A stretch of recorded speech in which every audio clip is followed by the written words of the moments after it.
بسم الله الرحمن الرحيم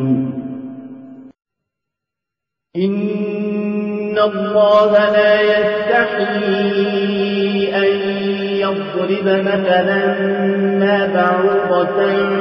فما فوقها فأما الذين آمنوا فيعلمون أنه الحق من ربهم وأما الذين كفروا فيقولون ماذا أراد الله بهذا مثلا يضل به كثيرا ويهدي به كثيرا وما يضل به إلا الفاسقين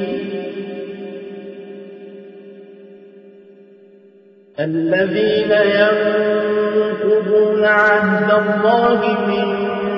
بعد ميثاقه ويقطعون ما أمر الله به أن يوصل ويفسدون في الأرض أولئك هم الخاسرون. الحمد لله رب العالمين والصلاة والسلام على محمد الأمين. اعوذ باللہ من الشیطان الرجیم. بسم اللہ الرحمن الرحیم. خواتین و حضرات، یہ سورہ بقرہ کی آیت 26 ہے جس سے ہم درس کی ابتدا کر رہے ہیں. اس سے پہلے اللہ تعالیٰ نے یہ بات بیان فرمائی کہ وہ لوگ جو ایمان لاتے ہیں، اچھا عمل کرتے ہیں، ان کے لیے جنت کی بشارت ہے. اور پھر اس کے بعد جنت کا کچھ نقشہ کھینچ دیا. یعنی وہ ایسی جگہ ہے کہ جہاں نہ ماضی کا کوئی پچھتاوا ہوگا، نہ مستقبل کا کوئی اندیشہ ہوگا. اس میں لوگوں کے لیے باغات ہوں گے جن کے نیچے نہریں بہتی ہوں گی. اس کی نعمتوں میں بہت جدت اور بڑا تنوع ہوگا. جب کوئی چیز لوگوں کو دی جائے گی تو وہ اس سے ملتی جلتی چیز دیکھ کر یہ خیال کریں گے کہ یہ بھی وہی ہے، لیکن اپنے ذائقے میں، اپنی لذت میں، اپنے حسن میں، اپنے جمال میں وہ اس سے بہت مختلف ہوگی. یہ ظاہر ہے کہ ایک تمثیلی انداز ہے جس میں یہ ساری بات بیان کر دی گئی ہے. ہم جن چیزوں کو جانتے ہیں، دیکھتے ہیں، ان سے مانوس ہیں، ہم ان کے نام رکھ لیتے ہیں. اور جب کسی چیز کا نام رکھ لیتے ہیں تو پھر ابلاغ کرنے میں آسانی ہو جاتی ہے. اسی طرح ہمارے تصورات ہیں، ان کو بھی ہم نے کچھ الفاظ دے رکھے ہوئے ہیں. ان الفاظ کے پیچھے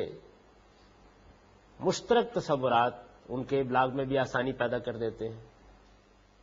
انسان کے پاس اس کے سوا کوئی ذریعہ نہیں ہے چیزوں کو بیان کرنے، دوسروں تک پہنچانے کا، کہ وہ یا تو پہلے سے اس کو جانتا بوجھتا ہے، اس کے حواس گرفت میں آ چکی ہیں، اس نے ان کو نام دے دیے ہیں، چنانچہ وہ اسے بتا دے گا، یا وہ ایسے تصورات ہیں جن کے بارے میں انسانوں کے مابین کوئی اختلاف نہیں ہے،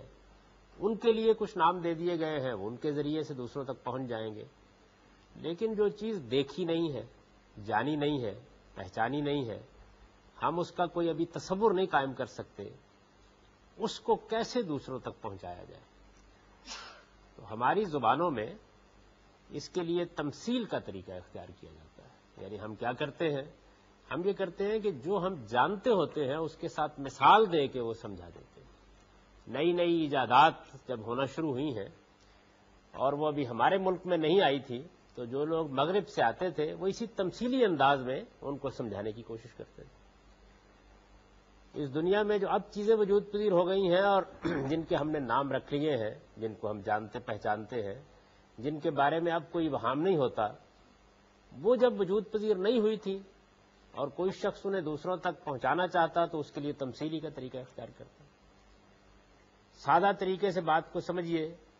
تو یہ اب بجلی کے کمکمے جل رہے ہیں. اگر آج سے 200-400 سال پہلے کوئی آدمی بتانا چاہتا کہ یہ چیز وجود میں آ جائے گی تو یہی کہتا کہ ایسے چراغ جلیں گے جن میں تیل نہیں ڈالنا پڑے گا. یعنی انسان کے پاس اس طرح کی چیزوں کو بیان کرنے کے لیے اور کوئی ذریعہ نہیں ہے کہ وہ تمثیل کا طریقہ اختیار کرے، تشبیہ کا طریقہ اختیار کرے. تو اللہ تعالیٰ جنت کی نعمتوں کو یا دوزخ کے عذاب اور نقمت کو بیان کرنے کے لیے انسان کی اس کمزوری کے پیش نظر یہی طریقہ اختیار کرتے ہیں. یعنی یہ اللہ کی احتیاج نہیں ہے، اس لیے کہ وہ تو ہر چیز کو نام دے سکتے ہیں اور ہر تصور کو ایک نئی تعبیر عطا فرما سکتے ہیں، لیکن بات ہم انسانوں تک پہنچانی ہے. ہم انسان اپنی محدودیت میں بات سمجھیں گے. چنانچہ ہماری اس محدودیت کو پیش نظر رکھتے ہوئے اللہ تعالیٰ بھی ایسی تمام چیزوں کے بارے میں تمثیل ہی کا طریقہ اختیار کرتے ہیں. اسی وجہ سے قرآن مجید میں جنت، دوزخ، ان کے حالات جن آیات میں بیان ہوئے ہیں، یا اس عالم کی کوئی اور چیز جن آیات میں بیان کی گئی ہے، یا اللہ تعالیٰ کے اوصاف اور صفات کا اگر کسی وقت ذکر کرنا مقصود ہوا ہے تو اس کے لیے متشابہ طریقہ اختیار کیا گیا ہے. یعنی ہمارے اندر جو چیزیں موجود ہیں، ہم جن چیزوں سے مانوس ہیں، جن کو ہم جانتے ہیں، ان سے تشبیہ دے کے یہ بیان کر دیا جاتا ہے کہ بس اس کے تصور میں تم اس طرح کچھ رائے قائم کر سکتے. ان آیات کو قرآن مجید نے خود آیات متشابہات کا نام اسی بنا پر دیا ہے. یعنی یہ وہ آیات ہیں کہ جن آیات میں ایک بات دوسری بات سے متشابہ قرار دے کر اس کو اس سے مماثل قرار دے کر سمجھایا گیا ہے. انسان کی اس کمزوری کے پیش نظر چونکہ یہ متشابہات کا اسلوب اختیار کرنا ناگزیر ہوا، تو اس وجہ سے سورہ آل عمران میں آپ دیکھیں گے کہ قرآن مجید نے اس کے بارے میں انسانوں کے رویوں کو بھی موضوع بنایا ہے. یعنی یہ ارشاد فرمایا ہے کہ بہت سے لوگ ہیں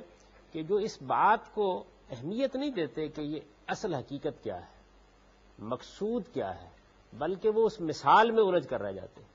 اور پھر یہ جاننے کی کوشش کرتے ہیں کہ یہ تمثیل اس طرح کیوں ہے اور اس کو اس سے تشبیہ کیوں دی گئی ہے، اور یہی چیز پھر ان کے لیے تمام تر ذہنی ترک تازیوں کا موضوع بن جاتی ہے. تو ان لوگوں پر تبصرہ کرتے ہوئے قرآن مجید نے یہ کہا ہے کہ جن کے دلوں میں ٹیڑھ ہوتی ہے وہ پھر متشابہات کے درپے ہو جاتے ہیں اور کبھی یہ چاہتے ہیں کہ ان کی حقیقت اسی دنیا میں متعین کر لیں جبکہ وہ ممکن نہیں ہوتی متعین کرنے، اور کبھی یہ مقصود بھی نہیں ہوتا بلکہ طے کر لیتے ہیں کہ ہم کو کوئی فتنہ برپا کرنا ہے، چنانچہ اسی طرح کی چیزوں کو موضوع بنا لیتے ہیں. آپ اگر مسلمانوں کی علمی تاریخ کو دیکھیں، یہودیوں کی علمی تاریخ کو دیکھیں، مسیحیوں کی علمی تاریخ کو دیکھیں، تو آپ پر یہ بات واضح ہو جائے گی کہ ہر دور میں یہ چیز لوگوں کے لیے فتنہ بنی ہے. یعنی فتنہ پرتازی کے نقطہ نظر سے بھی فتنہ بنی ہے، اور وہ لوگ کہ جو اسی طرح کی چیزوں کے ساتھ دلچسپی رکھتے ہوتے ہیں ان کی اس معاملے میں جو کچھ مین میخ نکالنے کا طریقہ رہا ہے اس سے بھی فتنہ بنی. تو اس چیز کو سامنے رکھتے ہوئے قرآن مجید نے یہ ایک جملہ معترضہ درمیان میں تنبیہ کے طور پر شامل کر دیا ہے. یعنی بات تو اصل میں چل رہی تھی یہ کہ وہ لوگ جو اس قرآن کے بارے میں کوئی شک و شبہ رکھتے ہیں وہ اندازہ کر لیں کہ یہ کس شان کا کلام ہے، اور اگر وہ سمجھتے ہیں کہ انہی کے اندر کا ایک آدمی اس طرح کا کلام پیش کر رہا ہے اور وہ خدا کی طرف سے نہیں آیا، اس نے اس کو بنا کے پیش کر دیا ہے، تو ان کے لیے بھی کوئی ایسی بعید بات نہیں ہے وہ اٹھیں اور اس کے مماثل کوئی کلام پیش کر دیں، اسی شان کا، اسی وقار کا، اسی حسن کا، اسی فضاحت کا، اسی بلاغت کا. یہ بات کہتے کہتے پھر قرآن مجید نے بتایا کہ وہ لوگ جو اس کے بالکل برخلاف ایمان اور عمل صالح کا رویہ اختیار کرتے ہیں ان کے لیے یہ جنت ہے. تو جنت کی تمثیل بیان کی تو ایک مناسب موقع پیدا ہو گیا کہ لوگوں کو متنبہ کر دیا جائے کہ وہ اس طرح کی چیزوں کو فتنہ نہ بنائے. اور چونکہ سورہ کے مخاطب آگے یہود ہیں اور یہود کے بارے میں یہ معلوم ہے کہ تمثیلات میں انہوں نے بےہودہ حجت ترازی کو آخری حد تک پہنچا دیا. اگرچہ بنی اسرائیل کے جو پہلے انبیاء ہیں سیدنا موسیٰ علیہ السلام اور ان کے بعد، ان کا اسلوب تو بہت سادہ بدوی اسلوب ہے، لیکن بعد میں حزقیل اور دانیل اور بعض دوسرے پیغمبروں کے صحیفوں کا مطالعہ کرنے سے معلوم ہوتا ہے کہ وہ بہت تمثیلات میں بات بیان کرتے ہیں، اور یہ تمثیلات اس دنیا کے بارے میں بھی ہیں، آخرت کے بارے میں بھی ہیں، بعد میں آنے والے حالات کے بارے میں بھی ہیں. یہود کا چونکہ یہ خاص پہلو ہے کہ ان کو اللہ تعالیٰ نے ایک لمبے عرصے تک کے لیے شہادت کے منصب پر فائز کیا تھا، تو قومی حیثیت سے جو معاملات ان کو اپنی ذمہ داری کے لحاظ سے پیش آنے والے تھے ان کو بھی تمثیلاتی میں بیان کیا جا سکتا تھا، اور مختلف انبیاء نے اور رسولوں نے ان کو بیان کیا ہے. چنانچہ یہ جو بیانات ہیں یہ یہود کے لیے بڑا فتنہ بن گئے، اور بیان ہی یہی رویہ انہوں نے قرآن مجید نازل ہوا تو اس کے بارے میں بھی اختیار کیا. اسی طرح کی ایک سادہ سی چیز یہ ہے کہ اللہ تعالیٰ مثال کے طور پر یہ بات سمجھانا چاہتے ہیں کہ یہ لوگ جو بتوں کو پوجتے ہیں ان کے ان عقائد کی کوئی حیثیت نہیں ہے. تو ظاہر ہے اس کے لیے یہ بڑا اچھا ادبی اسلوب ہے جو قرآن میں بھی اختیار کیا گیا ہے کہ یہ جو کچھ اپنے لیے بنا کے بیٹھے ہوئے ہیں یہ تو اصل میں تارے عنکبوت سے بھی زیادہ کمزور ہے، یعنی مکڑی کے جالے سے بھی زیادہ کمزور ہے. کوئی آدمی یہ بات سنے اور بجائے اس کے کہ بات سمجھے، اس کے مفہوم کو جانے، اس کے مقصد کو پہچانے، اللہ تعالیٰ کیا بات واضح کرنا چاہتے ہیں اس کو دیکھے، وہ اس میں الجھ کر رہ جائے کہ آخر مکھی اور مکڑی اور اسی طرح کی مثالیں اللہ تعالیٰ کیوں دیتے ہیں، جبکہ یہاں اصل مسئلہ یہ ہے کہ مدعا سمجھایا جائے، بات واضح کی جائے، اور اس میں کسی بھی چیز کو مثال کے طور پر بیان کیا جا سکتا ہے۔ اگر کسی چیز کی کمزوری بیان کرنی ہے تو حقیر سے حقیر چیز کی مثال دی جائے گی، اور اگر کسی چیز کی مضبوطی بیان کرنی ہے تو ہو سکتا ہے کہ رستم و سہراب کا ذکر ہو، یا پہاڑوں کا ذکر ہو، یا آبشاروں کا ذکر ہو، یا سمندروں کا ذکر ہو، یا دریاؤں کا ذکر ہو۔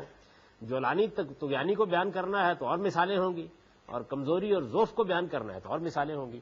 تو یہ جو پس منظر ہے اس میں یہ ایک جملہ معترضہ ہے جو ایک مناسب موقع تنبیہ کے طور پر صادر ہو گیا ہے۔ ارشاد فرمایا ان اللہ لا یستحی ان یضرب مثلا ما بعوضۃ فما فوقها فاما الذین آمنوا فیعلمون انہ الحق من ربہم، یعنی یہ جو پیچھے بیان ہوئی ہے یہ جنت کی تمثیل ہے۔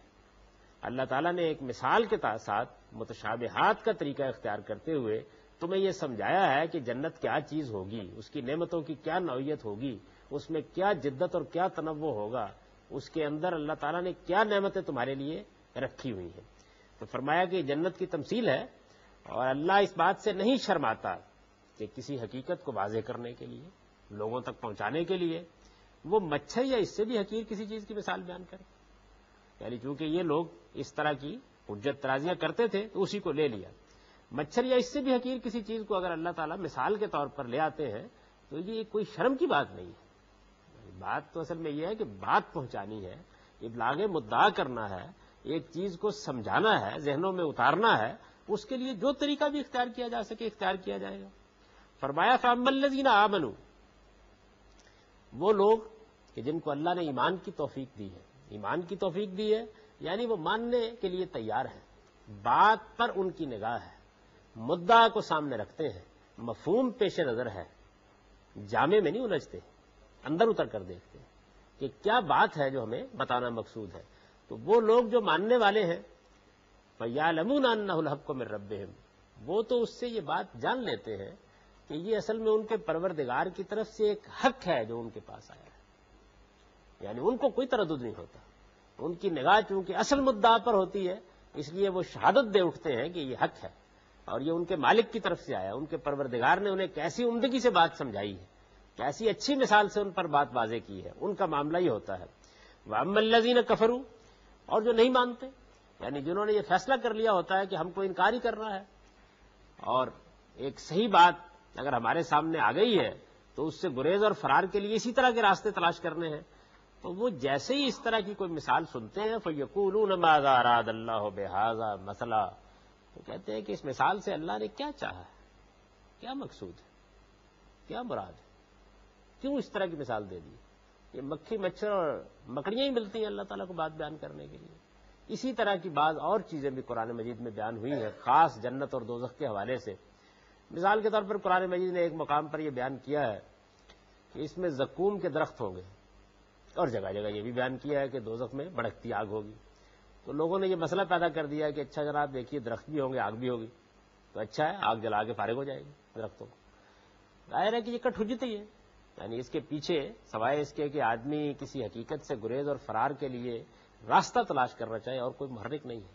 اگر بات سمجھنا پیش نظر ہو تو آدمی کی بصیرت فوراً صحیح نتیجے پر پہنچ جاتی ہے، وہ جان لیتا ہے کہ مجھے کیا بات بتانا مقصود ہے۔ تو اس طرح کے لوگ جو نہیں ماننا چاہتے وہ پھر یہ کہتے ہیں کہ ماذا اراد اللہ بہذا مثلا، یہ ظاہر ہے کہ استہزاء کا ایک طرح کی تعریض کا جملہ ہے کہ کیا اللہ تعالیٰ ایسی باتیں کیوں کرتے، کیا چیز ہے، کیا بتانا پیش نظر ہے، کیا ارادہ ہے، یہ اس اسلوب کا جملہ ہے۔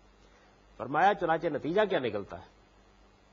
یضل بہ کثیرا ویہدی بہ کثیرا، ایک ہی بات ہوتی ہے، ایک آدمی اس کے بارے میں صحیح رویہ اختیار کرتا ہے، اللہ اس کے ذریعے سے اس کو ہدایت دے دیتا ہے، ایک آدمی اس کے بارے میں غلط رویہ اختیار کرتا ہے، اللہ اسی سے اس کو گمراہ کر دیتا ہے۔ تو پیچھے بھی آپ نے یہ دیکھا کہ بڑی خوبی کے ساتھ قرآن مجید نے ہدایت اور گمراہی کا اپنا قانون بیان کیا تھا، یعنی یہ بتایا تھا کہ ہدایت پانے کے لیے کیا رویہ چاہیے، اور یہ بتایا تھا کہ گمراہ لوگ کیا رویہ اختیار کرتے ہیں۔ ان رویوں کی نفسیاتی تحلیل کر کے یہ بات سمجھائی تھی کہ ہدایت اور گمراہی کا انحصار اصلاً آدمی کے اس ایٹیچیوڈ، اس رویے پر ہے۔ ایک بات جب اس کے سامنے آئی ہے تو وہ کھڑا کس جگہ ہوا ہے، یعنی بال کی کھال اتارنے کے لیے کھڑا ہو گیا ہے،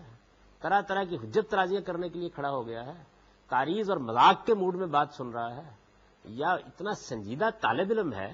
کہ وہ الفاظ کے ساتھ نہیں کھیلتا، بات جاننا چاہتا ہے، اگر کوئی بات اس کے نظریات کے خلاف ہے، اس کی مانی ہوئی چیزوں کے خلاف ہے، اس کو بھی سنجیدگی سے سننے کے لیے تیار ہے، الزام ڈھونڈنے کے لیے نہیں سن رہا، بہتان تراشنے کے لیے نہیں سن رہا، فتویٰ لگانے کے لیے نہیں سن رہا،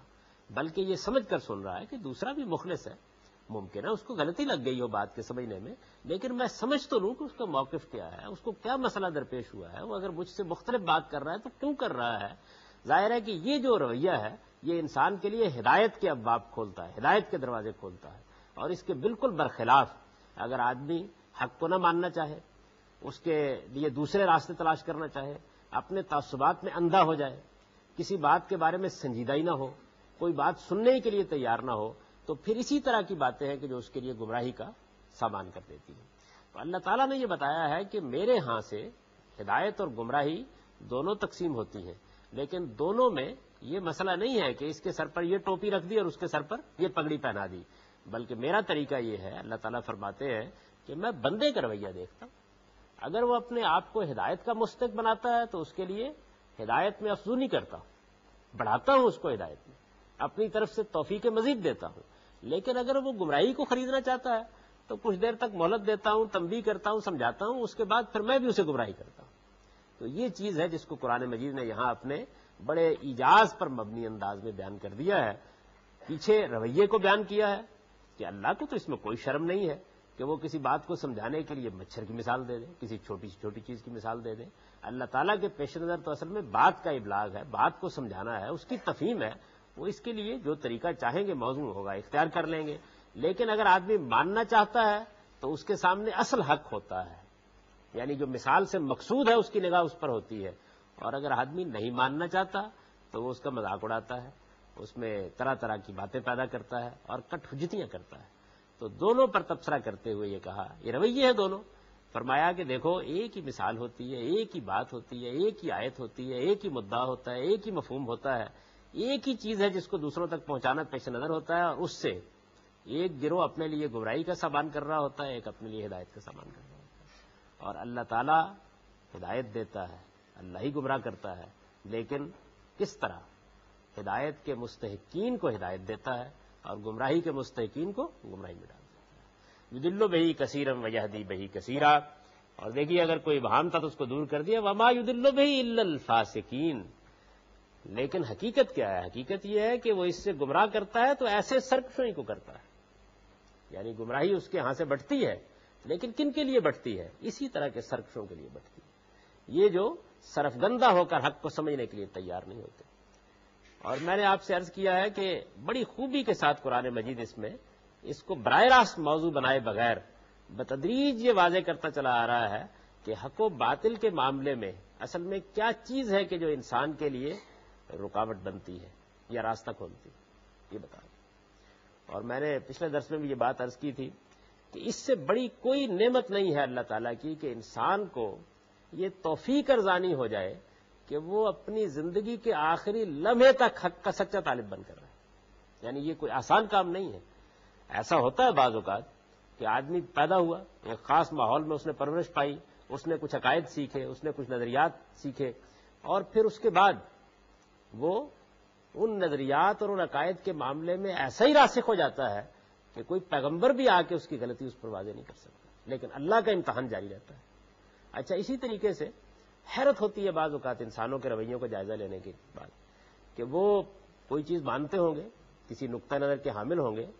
ہو سکتا ہے بچپن میں قائل ہو گئے ہوں، جوانی میں قائل ہو گئے ہوں، طالب علمی کے زمانے میں قائل ہو گئے ہوں، ایک رائے انہوں نے اختیار کر لی، کوئی لائے عمل اختیار کر لیا، اس میں زندگی بتا دی، بال سفید ہو گئے، اب اس کے بعد وہ اس کی دعوت لے کر ساری دنیا کے پاس جا رہے ہوتے ہیں۔ لیکن اگر کوئی آدمی اس سے مختلف دعوت ان کو دے ڈالے تو ان کے رویے میں اور جو ان کے ساتھ معاملہ لوگ کر رہے ہوتے ہیں کوئی فرق نہیں ہوتا، ایک ہی مقام پر، یعنی وہ اپنی بات کے بارے میں ویسے ہی تعصب میں مبتلا ہوتے ہیں جیسے کہ مخاطب ان کی بات کے بارے میں تعصب میں مبتلا ہوتا ہے، اور پھر وہ دوسرے سے یہ چاہتے ہیں کہ وہ صحیح رویہ اختیار کریں، لیکن اگر ان کی غلطی ان کو بتانے کی کوشش کی جائے تو ان کے رویے میں، ان کے طرز عمل میں، ان کی بات میں، ان کے گریز میں، ان کے فرار میں کوئی فرق نہیں ہے، ایک ہی جگہ پر کھڑے ہوتے ہیں۔ تو یہ چیز فیصلہ کن ہو جاتی ہے ہدایت اور گمراہی کے معاملے میں، یعنی آپ کھڑے کہاں ہیں؟ تو قرآن مجید نے یہ بتایا کہ اگر تو آدمی اس مقام پر کھڑا ہے کہ مجھے بات سمجھنی ہے اور مجھے بات کو جاننا ہے، پھر اس کے بعد وہ ایک سنجیدہ طالب علم بن کے آپ کے دروازے پر بیٹھ جائے گا اور کہے گا کہ اگر کوئی بات میں غلط سمجھا ہوا ہوں تو مرنے سے پہلے مجھ پر واضح ہو جانا چاہیے اس کو، اور اس مقصد کے لیے اس کی جد و جہد، اس کی تگ و دو، اس کی سرگرمی غیر معمولی ہوتی ہے۔ اور آدمی کے پیش نظر یہ نہ ہو کہ ابراہیم کی مبتلا ہو جائے، اپنے آپ کو بڑی چیز سمجھ لے، یہ حق ہم ہی پر اترا ہے، اسی کو اختیار کر لے، پھر وہ سنجیدہ طالب علم نہیں رہتا۔ پھر اس کے پاس دو چیزیں ہوتی ہیں، گریز اور فرار کے لیے راستے، جیسے یہ ایک راستہ ہے، مثال دی جا رہی ہے، بات سمجھائی جا رہی ہے، بات کو سمجھنے کے بجائے اس میں سے حق پانے کے بجائے وہ یہ کہتا ہے ماذا اراد اللہ بہذا مسئلہ، پھر یہ ہوتا ہے۔ اور اسی طریقے سے پھر وہ دوسروں کی باتوں کو بھی ایسے ایسے زاویوں سے دیکھتا ہے تو ان کے وہم و گمان میں بھی نہیں ہوتا کہ وہ یہ بات کہنا چاہتے۔ اور یہ حقیقت ہے کہ آدمی بات کو بگاڑنا چاہے تو ایسا نہیں ہے کہ ہمہ شمائی کی بات بگاڑی جا سکتی ہے۔ اللہ تعالیٰ نے قرآن مجید میں بتایا کہ میری باتیں لوگوں نے جیسے بگاڑی ہیں ان کی مثال ایک دردناک داستان بن گئی۔ اگر دیکھنا ہو تو مسیحی علم کلام کو مطالعہ کر لیجئے، اور دیکھنا ہو تو یہودیوں کے علم کلام کا مطالعہ کر لیجئے، اور خیر ماضی میں کیوں جائیے مسلمانوں ہی کا مطالعہ کر لیجئے، تو یہ واضح ہو جائے گا کہ کیا رویے رہے ہیں۔ تو وما یضل بہ الا الفاسقین، فرمایا لیکن اللہ گمراہ کرتا ہے تو اس طرح کے سرکشوں ہی کو گمراہ کرتا ہے۔ اب ظاہر ہے کہ جب یہ الفاظ کہے کہ اس طرح کے سرکشوں کو گمراہ کرتا ہے تو سامنے یہود موجود ہے، وہی مخاطب ہے اس سورہ کے، تو فوراً ان کی تاریخ کی طرف تاریخ ہو گئی۔ الذین ینقضون عہد اللہ من بعد میثاقہ، یہی سرکش کہ جو اللہ کے عہد کو اس کے باندھ لینے کے بعد توڑ دیتے ہیں، یعنی یہ یہود کے لیے خاص لعنت کہ انہوں نے اللہ کے ساتھ عہد باندھا، اللہ کے ساتھ ایک میثاق کیا اور پھر اس کو توڑ دیا۔ اور فرمایا وَيَقْطَعُونَ مَا أَمَرَ اللَّهُ بِهِ أَن يُوصَلَ، اور اللہ نے جس چیز کے جوڑنے کا حکم دیا اسے کاٹتے ہیں۔ یہ خاص تعبیر ہے عربی زبان میں صلہ رحمی، یعنی اللہ تعالیٰ نے انسانوں کے درمیان جو ربط و تعلق کے معاملات رکھے ہیں ان میں اہم ترین چیز یہ ہے کہ آدمی رشتوں کو پہچانے اور ان کے فرق مراتب کا لحاظ کرے۔ سارے تمدن کا حسن، ساری تہذیب کا حسن اسی پر قائم ہے۔ دنیا کے اندر بہت اعلیٰ ترین قدر ہے آزادی، جس کے معاملے میں اس وقت ہماری مغربی تہذیب اور جدید ذہن بہت حساس ہے، لیکن اتنی ہی قدر و قیمت کی ایک اور قدر بھی ہے، اور وہ قدر ہے رشتوں کا پاس اور مراتب کا فرق اور اس کا لحاظ کرنا۔ در حقیقت انسانیت کا حسن سارا ہی اس میں ہے۔ جس طرح آزادی ہر چیز کو توڑ دینے کی تعلیم دیتی ہے، تو یہ چیز آدمی کے اوپر کچھ پابندیاں عائد کرتی ہے، اسے کچھ تہذیب سکھاتی ہے، اسے کچھ راستے پر رکھتی ہے۔ انسان اس کے بندھن توڑ دینا چاہتا ہے۔ اللہ تعالیٰ نے یہ فرمایا کہ یہ جو رشتے ہیں، یہ جو تعلقات ہیں، یہ ان تعلقات کی پاسداری ہے، یہ ان کی ضرورتوں کا خیال ہے، یہ ان کے بارے میں ایک رحم دلی ہے انسان کے اندر، اسی سے سارے تمدن کا حسن قائم ہے، اور یہی اصلاً مقصود ہے۔ فرمایا اور یہ لوگ اس کو کاٹتے ہیں۔ وَيُفْسِدُونَ فِي الْأَرْضِ فَأُولَٰئِكَ هُمُ الْخَاسِرُونَ، اور زمین میں فساد برپا کرتے ہیں۔ وَيُفْسِدُونَ فِي الْأَرْضِ، زمین میں فساد برپا کرتے ہیں، یہ خاص اشارہ ہے۔ اس سے پہلے جو بات بیان ہو گئی ہے کہ کس طریقے سے ان لوگوں نے اس موقع پر جب ان کے لیے رحمت اللہ تعالیٰ کی طرف سے نازل ہوئی تھی اس کو فساد میں بدلنے کی کوشش کی۔ اولئک هم الخاسرون، فرمایا یہی ہے جو دنیا اور آخرت دونوں میں نامراد ہیں، یعنی یہی لوگ ہیں کہ جن کو دنیا میں بھی اب نامرادی کا سامنا کرنا پڑنا ہے، اس لیے کہ اللہ تعالیٰ نے جب اپنے پیغمبر کے ذریعے سے اتمام حجت کر دیا، اور بالخصوص بنی اسرائیل پر جس طریقے سے اتمام حجت کر دیا، اس کے بعد دنیا میں بھی ان کو سزا ملنی ہے اور قیامت میں تو بہرحال ملنی ہے، اور نامرادی سے ان کو سابقہ پیش آنا ہی۔ یہ جو آخر میں خاص طور پر یہ بات بیان کی کہ ایک عہد اللہ کا ہے، کوئی قوم بھی بعض اوقات باندھتی ہے، فرد بھی باندھتا ہے۔ ہم بھی جب اللہ تعالیٰ پر ایمان لاتے ہیں، اللہ کے رسول پر ایمان لاتے ہیں، تو حقیقت میں ایک عہد اور میثاق ہے جس کے اندر بن جاتے ہیں۔ اس عہد و میثاق ہی کو آخری الفاظ میں قرآن مجید نے بیان کیا ہے کہ اللہ تعالیٰ نے مسلمانوں سے ان کے جان و مال جنت کے عوض خرید لیے ہیں، اور پھر یہ کہا ہے کہ ان کو بشارت دو اس معاہدے کی جو انہوں نے میرے ساتھ کر لیا ہے۔ تو یہ ایک بیع و شراء کا معاہدہ ہے جو اللہ تعالیٰ کے ساتھ ہم کرتے ہیں۔ اس سے آگے بڑھ کر وہ معاہدات اور وہ میثاق ہیں جو قوموں نے باندھے ہیں، جیسے کہ بنی اسرائیل کا اللہ تعالیٰ کے ساتھ ایک معاہدہ ہوا۔ پھر اس کے بعد جو دوسری بڑی چیز ہے وہ یہ ہے کہ انسانوں کے مابین ایک عہد ان کی پیدائش سے بن جاتا ہے۔ ہم ایک ماں باپ کے ہاں پرورش پاتے ہیں، جنم لیتے ہیں، ظاہر ہے کہ اولاد کے رشتے سے کچھ حقوق ہیں جو خود بخود قائم ہو جاتے ہیں ہمارے اوپر، یعنی ان کو لکھنے کی ضرورت نہیں ہے، ان کے لیے کوئی باقاعدہ عہد باندھنے کی ضرورت نہیں ہے۔ تو آپ اگر غور کیجئے تو خدا کے ساتھ عہد اور بندوں کے ساتھ عہد، یہ دونوں عہد ہیں جن کو یہاں موضوع بنا لیا. اور اگر غور کیا جائے تو سارا کا سارا تمدن، ساری کی ساری تہذیب اسی پر مبنی ہے، سارا مذہب بھی اسی پر مبنی ہے، سارے اخلاقیات پر اسی پر مبنی ہے. ہم اللہ کے ساتھ ایک عہد میں بنتے ہیں اور بندے ہوئے ہیں، بندوں کے ساتھ ایک عہد میں بندے ہوئے ہیں. پیدا ہوتے ہیں تو والدین کے ساتھ ہمارے حقوق کی ایک دستاویز آپ سے آپ رقم ہو جاتی ہے. بیوی کو بیاہ کے لاتے ہیں تو اس کے حقوق و فرائض کی ایک دستاویز آپ سے آپ رقم ہو جاتی ہے. اولاد پیدا ہوتی ہے تو ان کے ساتھ حقوق و فرائض کی ایک دستاویز آپ سے آپ رقم ہو جاتی ہے. ہمسائے میں کوئی آدمی آگے بس جاتا ہے تو کچھ حقوق و فرائض آپ سے آپ لازم ہو جاتے ہیں. یعنی یہ وہ عہد معاہدے ہیں جو اصل میں صلہ رحمی کا تقاضا کرتے ہیں، جو یہ بتاتے ہیں کہ اللہ نے جن کو جوڑا ہے انہیں جوڑ کر رکھا جائے، ان کو کاٹنے کے آدمی درپے نہ ہو. اور اسی طرح اللہ کے ساتھ عہد معاہدے ہیں کہ جن عہد معاہدوں کے ذریعے سے ہم اللہ کی بندگی کرتے، اس کی اطاعت کرتے، اس کا حکم مانتے، اس کی عبادت کرتے، اس کے سامنے سرف گندہ رہتے، انہی دونوں چیزوں کے اوپر انسان کی ساری صلاح و فلاح کا انحصار ہے. اور جو خدا کے عہد کو توڑ دیں اور جو بندوں کے ساتھ اس عہد کو توڑ دیں، وہ پھر زمین میں صرف فساد ہی پیدا کرتے ہیں. اولئک هم الخاسرون. اور وہی اصل میں نامراد ہے. وہ آج بھی نامراد ہے، وہ کل بھی نامراد ہوں گے. اب میں نے جس طریقے سے اس کو اردو میں منتقل کیا ہے وہ سن لیجئے. ارشاد فرمایا ہے یہ جنت کی تمثیل ہے، اور اللہ اس بات سے نہیں شرماتا کہ کسی حقیقت کی وضاحت کے لیے وہ مچھر یا اس سے بھی حقیر کسی چیز کی تمثیل بیان کرے. پھر جو ماننے والے ہیں وہ جانتے ہیں کہ یہ ان کے پروردگار کی طرف سے حق آیا ہے، اور جو نہیں مانتے وہ کہتے ہیں کہ اس مثال سے اللہ نے کیا چاہا. اس طرح اللہ بہتوں کو اس سے گمراہ کرتا ہے، بہتوں کو راہ دکھاتا ہے. اور حقیقت یہ ہے کہ وہ اس سے گمراہ کرتا ہے تو ایسے سب سوئی کو کرتا ہے جو اللہ کے عہد کو اس کے باندھ دینے کے بعد توڑ دیتے ہیں، اور اللہ نے جس چیز کے جوڑنے کا حکم دیا ہے اسے کاٹتے ہیں، اور اس طرح زمین پر فساد برپا کرتے ہیں.